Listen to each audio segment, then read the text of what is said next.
امریکا د افغانستان 280 میلیونه ډالر کنګل شوي پیسې خوشي کړلې. دا ټول معلومات را سره په همدې ویډیو کې کتلی شئ. سلام، ستړي مه شئ. په AFG پلس چینل کې درته ښه راغلاست وایم. AFG پلس چینل تل ستاسو په چوپړ کې، نو همدا اوس در سره چینل سبسکرایب کړئ. سرچینې وایي نړیوال بانک افغانستان ته د 280 میلیونه ډالرو لیږد تایید کړ.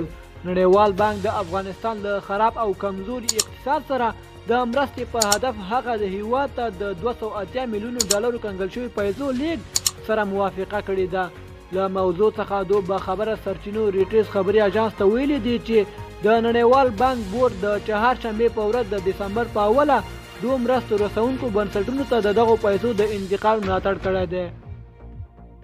خو دغه سرچینو ویلي دا پیسې هغه مهال د افغانستان د بیارغونې د امانت صندوق ته ورکول کیږي چې د نړیوال بانک یو دېرش ټیم ویلونکي تصویب کړي.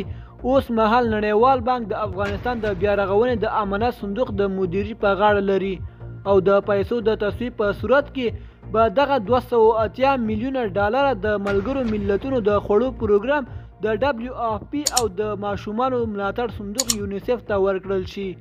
دوستانو، زموږ د نن ورځې خبر تر همدې ځایه وو. د نورو تازه خبرونو لپاره زموږ یوټیوب چینل در سره سبسکرایب کړئ. والسلام.